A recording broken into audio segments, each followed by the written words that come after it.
Hello my friends, how are you doing? I hope you have a wonderful day, and in this video we are going to look at NIK Collection 4, which is one of the most amazing tools to adjust your photos and get creative with your photographic art.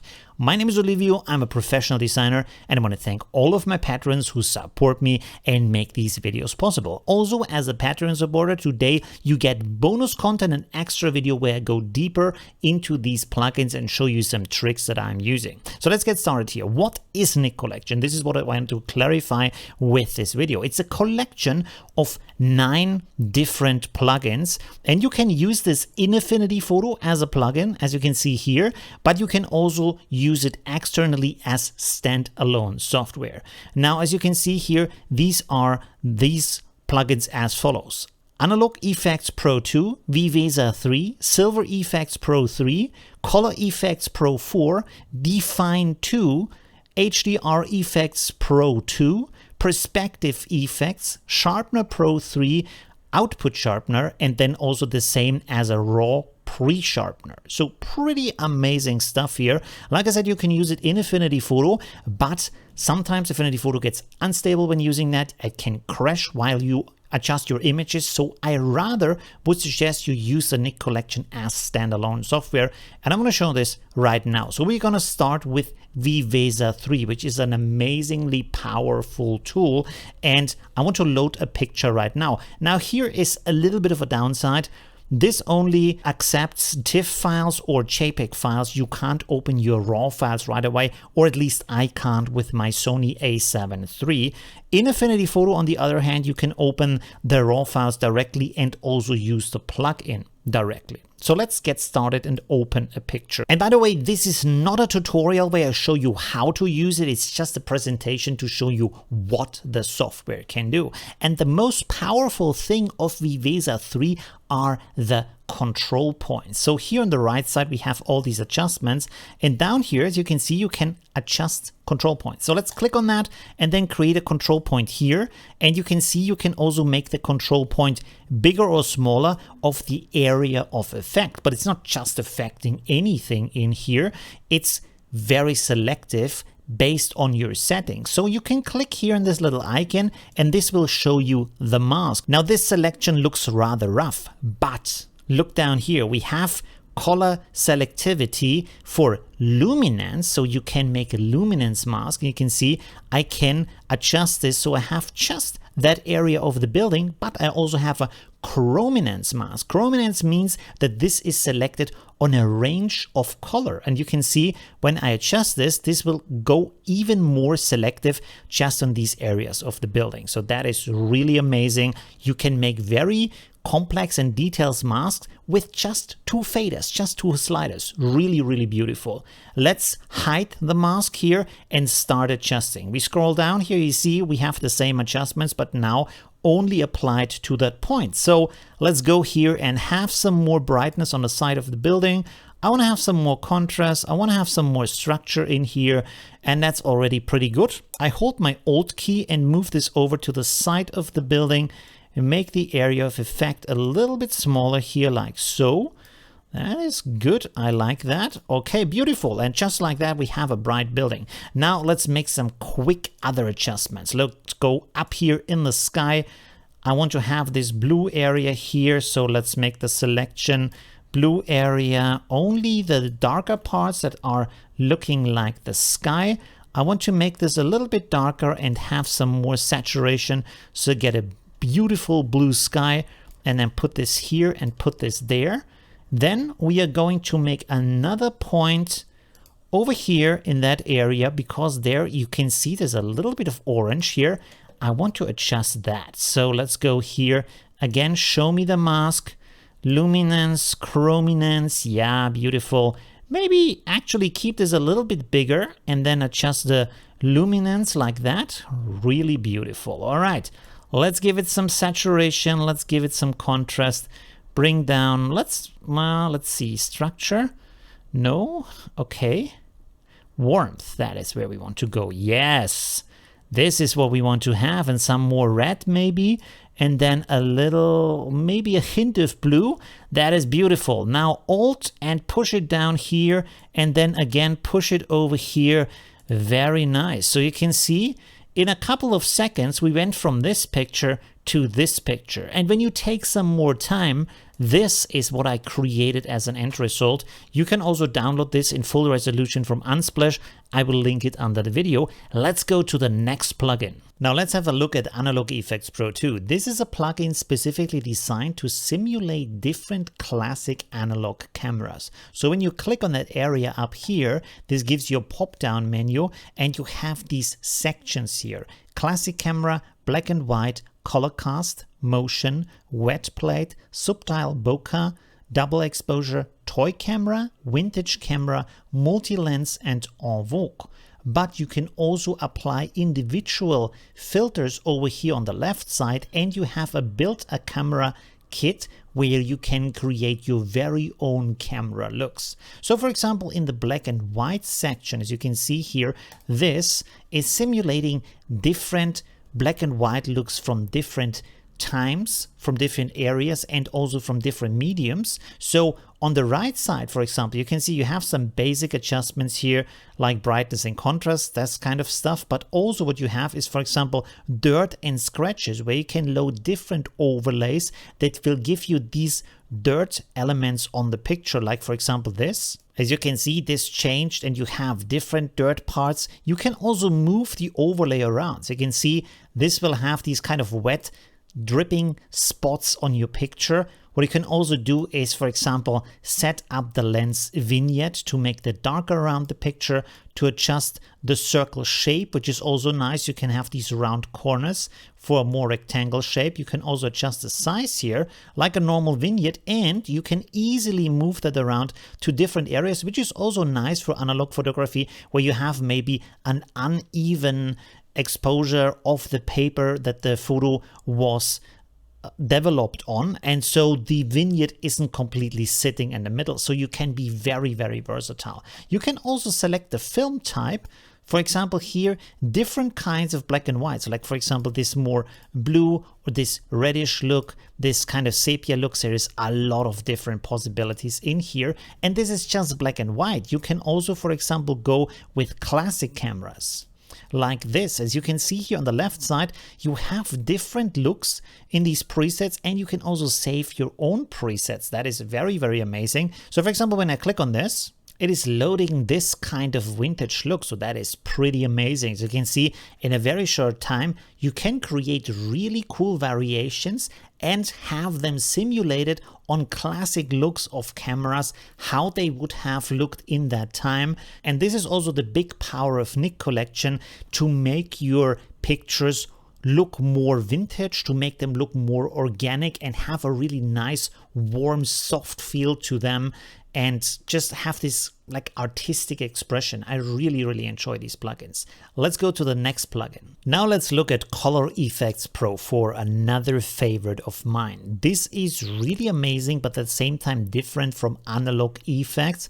And in this case, what we do have is recipes in a long list. These are mainly to give you an idea of what the software can do. So when you click on them, you can see you can get all these kinds of different looks. But what this plugin is mainly built for is that you make your own combination of a lot of filters that are part of this plugin. So let's delete all of the things we have created here and go up here to the filter library. When you click on all, you see a long list, and these are all the different filters in here. And each of these filters has a specific use for what you usually adjust in your photograph. So these are not just any kind of filters, they are specific. And you have them also pre-sorted into different categories, for example, for film, for nature, for wedding, for portrait, for architecture, and for travel. And then you have an extra category called the favorites, and these are all the filters where you click the little star icon so it gets yellow. All of them are in this list where you can put your main mostly used filter. So for example, when we go to portrait, we find one that is called dynamic skin softener. You click on that, and as you can see, now it's added on the right side. Let's zoom into the picture so we see the face better. And what this does is, let's select here a color for the face like this. and then you can select the color reach, so how much of that color area around that specific color you selected is affected by that. And then beneath that you have small details, medium details, large details, and you can see when I move this for example makes the smaller details up here. Look at that. I set it to 0, so I have a lot of small details, or I set it to 100%, so my skin gets pretty soft. I can do the same thing for the medium details, and I can do the same thing for the large details, but probably we want to keep them and only affect the smaller details to have a softer skin in this case. And that is just one of many filters you have in here.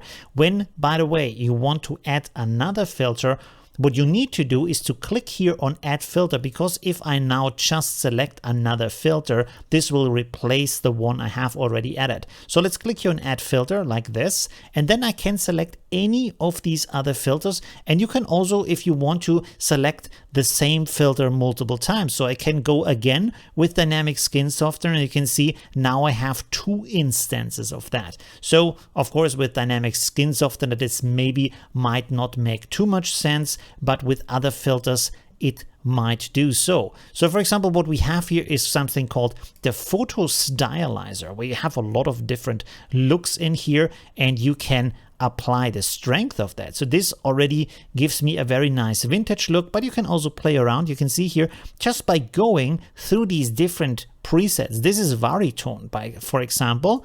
There's a different look here, but then we have also cool ice, cold silver, copper, and rusted. Rusted is also nice here. You can adjust that. Let's pull it back a little bit and you can go through these different looks. You can see in a very nice way, you can create really cool variations. And the good thing is these styles, these colors, they are pre-selected for you.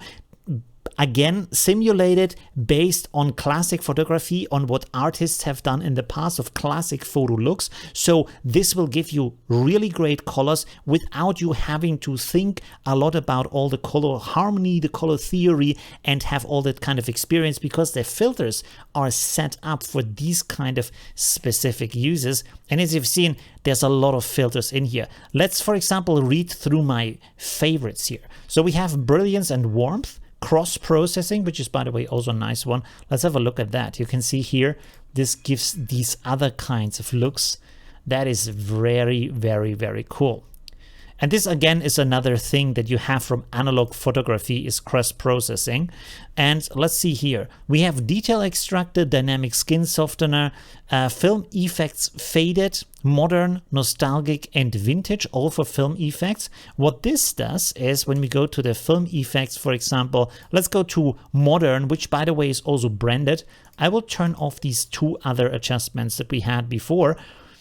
Now look at that, and this is actually mind-blowing.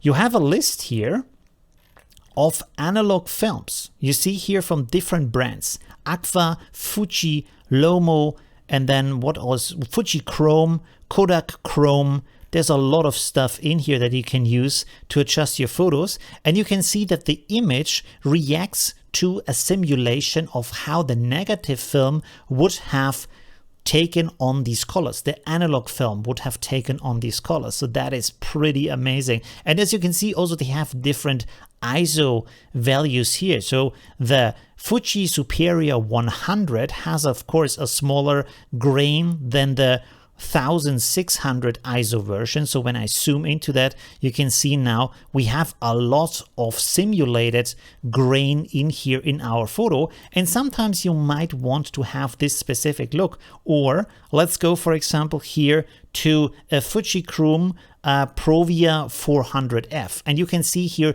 this again is simulating the grain. It's simulating the specific color of this Fuji Chrome analog film. So that is pretty amazing and very mind-blowing. And like I said, you have a ton of different other filters in here that you can combine to create these amazing looks and create really cool results with that, without having to have all that kind of knowledge on how to use the filters, for example, in Affinity Photo to simulate these looks. Let's look into the next plugin. Let's now look at Silver Effects Pro 3, another amazing plugin. This one is built around recreating classic and modern black and white looks. And you have seen me use this multiple times in my live streams. Now, again, the beauty of this is that these looks, the effects, are specifically created to simulate, to recreate the feel of these classic analog black and white looks. And you would need a lot of knowledge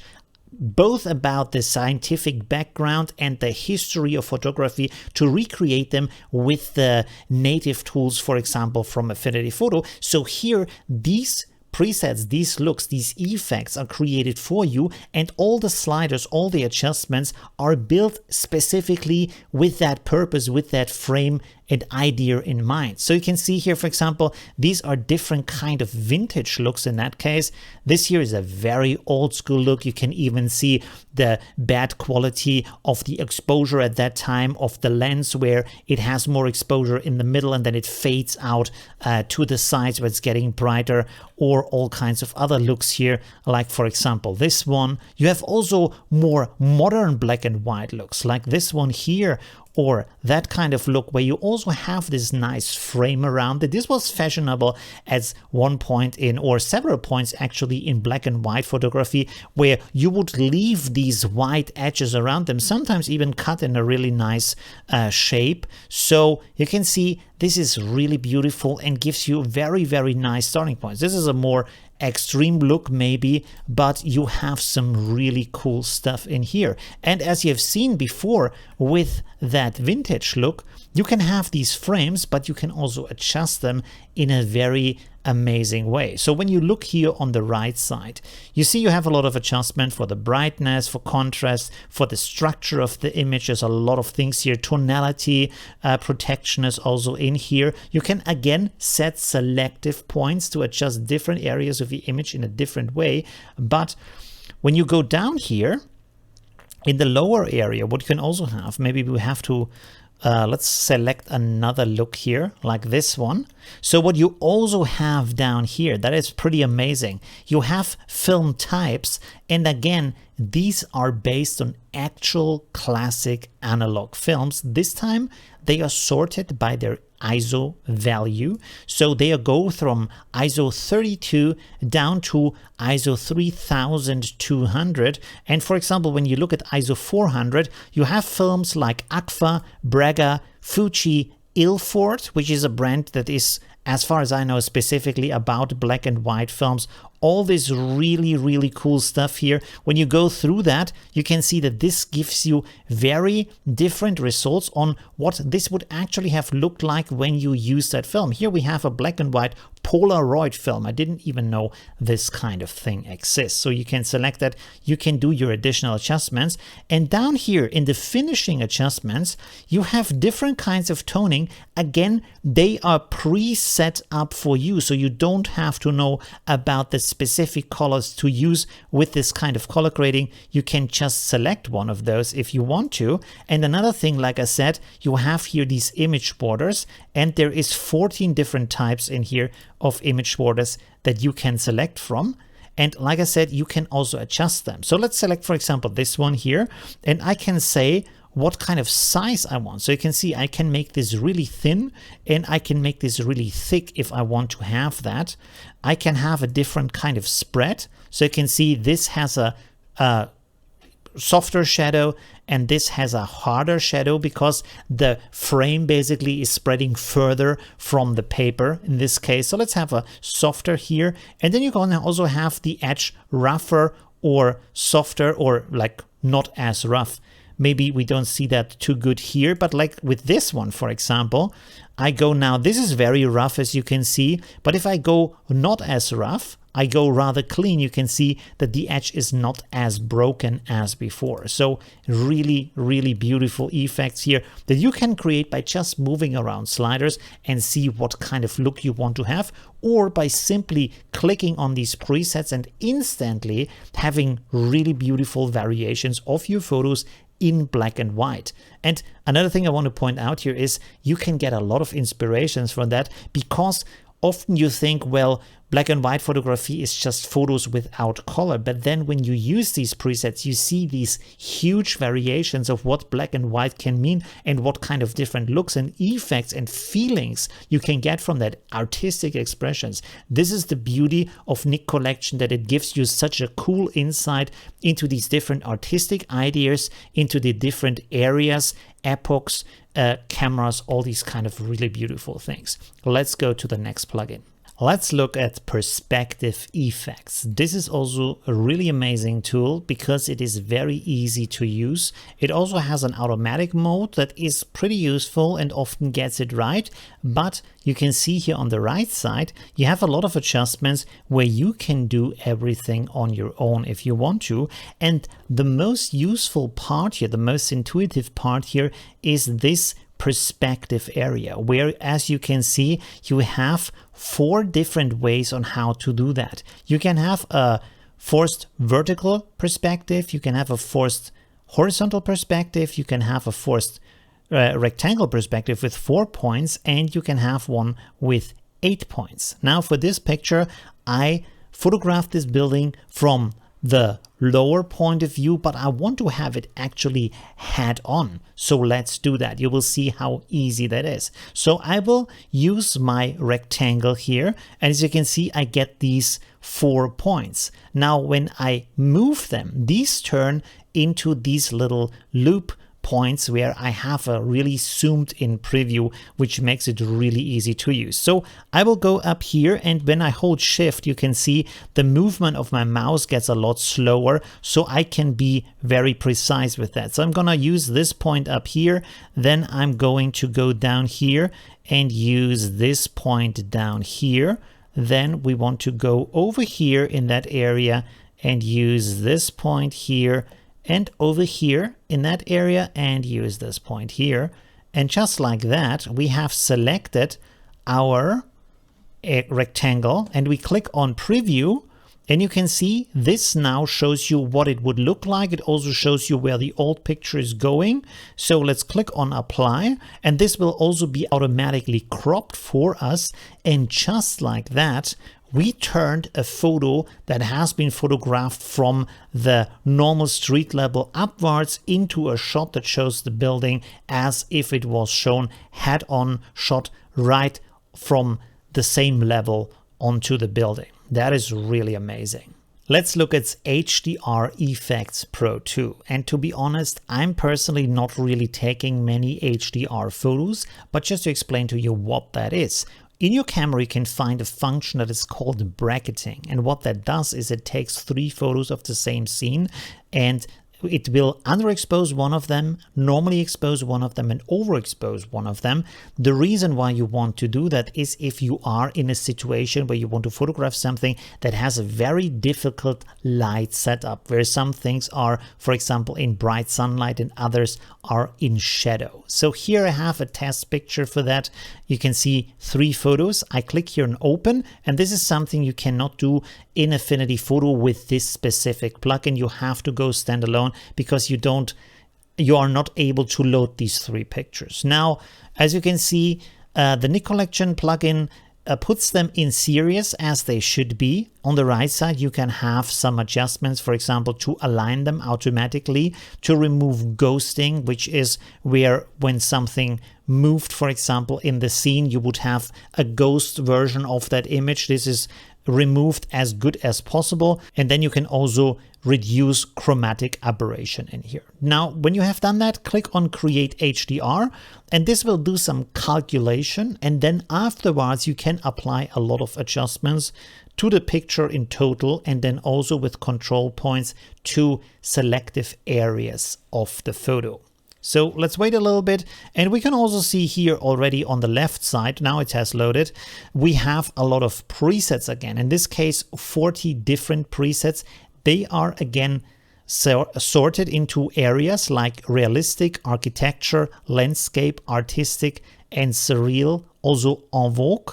And You can go through them. They will show you a quick preview of what you will get when you select them. So for example, down here, we have one that looks rather nice. Here's another one that is more warm, and you can see some have more details, some have less details in them. So there is a bunch of choice in here on your starting point for that look, and this might already satisfy you. But what you can also do is here on the right side, you find all these adjustments so you can do that on your own. So for example, you start out with the tonal compression here, and you can see this is selecting basically how HDR is applied, how these pictures are mixed together. So you can also have the method strength and the HDR method, where you can select the depth, the detail, and the drama. So for example, let's go here for let's say a subtle depth.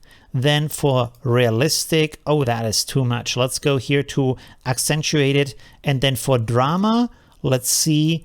No, that is not good. Let's see, this looks kind of good, neutral. And then you can again apply the method up here. So let's pull the method a little bit back. Tonal compression, let's go like, for example, like this is a good starting point. Then we can here adjust the exposure we want to have.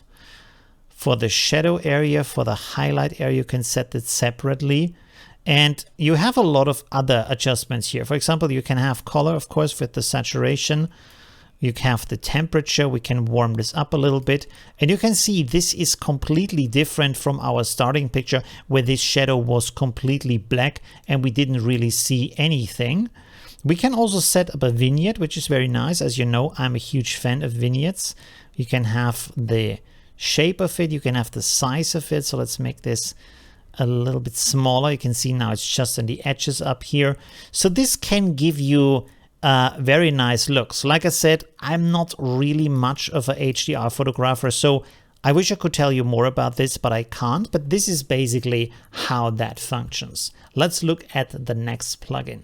Next, we're going to look at Define 2. This is a plugin specifically for noise reduction, and it has a rather easy interface to use. So on the right side, first you measure the noise in your picture, and then you reduce it by adjusting the values on how you want to reduce that. So for measurement, you have automatic, and you see these little boxes that are placed automatically on your picture. And when you click on measure, this will measure these areas and then reduce the noise in your picture. But you can also switch over to manual. And then with this here, you can select your own areas where you want to measure the noise. So let's, for example, zoom in here to the picture. And you can see here now with these boxes, when I click on that, I can, for example, say, I want to measure in this area, and then let's click for another box where I want to measure in this area, which is a little bit brighter. Then let's say we also want to measure over here in that area, and maybe let's see down here in that darker area too. And we can also move this with our navigator over to this area here. So let's also measure this kind of area. Maybe let's make this a little bit smaller so we only have the brighter area, and then also measure this medium area and also the darker area here for the noise. Now we click on measure noise, and this will work for a little bit, and then it will give us the results. So you can see now when I move this line here, this is what it looked before, and this is what is looking afterwards. And of course, like I said, we can still adjust that. So you can go over here to reduce, and there you have your contrast noise, which is dependent on the brightness, but then you also have color noise, where the colors of the pixels create the noise rather than the brightness, and you can adjust them individually how strong you want to have that. So for example, if you look here, when I reduce the contrast noise, you will see that this will still have the same amount of noise in here, but our color noise is reduced in the image. So I want to push this up to taste on how strong I want to have that, and also how strong I want to have the other value, to see how much and how strong I want to reduce the noise from my picture. Now, keep in mind that this is noise reduction before you do the adjustments to your image. So if this looks a little bit blurry now, you can sharpen this afterwards. Also, you can add some contrast, you can add some texture and structure to that to give it that crispness again and make it look really beautiful. But at this point, you have most of the noise reduced, so you have a really beautiful looking picture, and then applied all of your artistic adjustments to make it look awesome. Let's look at Sharpener Pro 3, and I think this plugin is something most of you will enjoy a lot because I often get asked, how are these very crisp looking pictures created? Now Sharpener Pro 3 comes in two different versions. Both of them are part of the NIK collection. One is the raw pre-sharpener, which you use before you start editing your pictures, and the other one is the output sharpener. This is where you sharpen your picture specifically for the device where you want to show it, so based on the medium or based on the device where you want to show that. So let's say, for example, you have a digital photo that you want to display full screen on a 1080p screen. So you want to export that from your software in 1920 by 1080 pixels, so 1080p resolution, and then opening it here in the output sharpener, because now it has the exact size that it's going to be seen on the screen that you imagine it for. So now you can do the adjustments. By the way, there's other choices too, right? When you look here on the right side, output sharpening, you have the choice between display, inkjet, continuous tone, halftone, and hybrid device. So with display selected, you can have here different choices of what you want to do, but also let's have a look at what this is actually doing. So here on the left side, we have the original picture. You can see it's beautiful, but it's also a bit blurry. Now, if we move this over, look at all the amazing detail that we are getting in here, all these beautiful individual strands of hair in the hairpiece here. Also, there's a lot of structure in the face down here, so there's a lot of sharpness added. Of course, you might say, well, this is beautiful, but I don't want to have that in the face. That is showing too much of the skin texture. Of course, as always in NIK Collection plugins, you can set these control points. So let's go here, set one right on the nose, make it a little bit closer so it just goes on the face, and then we will set our output sharpening strength to 0. And as you can see now, the face is blurry as in the original picture. So if I move this over, you can see in the face is hardly anything changing, while on my hair I have a lot of sharpness, and also here in the background, these rays, everything has become a lot sharper. Again, like I said, you can play around with your adjustments over here. For example, the adaptive sharpening, you can set this to any kind of value you want to have. You have output sharpening strength, you have structure, local contrast, and focus. So play around with that, see what kind of results you get. And this is basically up to your taste on how sharp you want the image to look, how many details you want to have in there. Like I said, maybe you want to have more details in the hairpiece and then have a bit more blur, a bit more softness on the skin. So this was the NIK collection for you. I think it's a really, really great collection, especially from the artistic point of view, especially for making things look more organic, more artistic, more analog, have this soft feel, these beautiful natural analog colors. All of that can be done with the NIK collection, and often they have a sale for that where you get it 30% off. So if the price of 150 is a bit high, just wait for the sale. I think there's one going on right now, and so you get it for 99 bucks. And this is a one-time purchase. After that, you can upgrade to the next version if you want to, but you don't have to. And often the changes are so small that you don't even need to. Also, there is a free version still out there that is very old, but it still works. Thank you very much for watching, and see you in my next tutorial.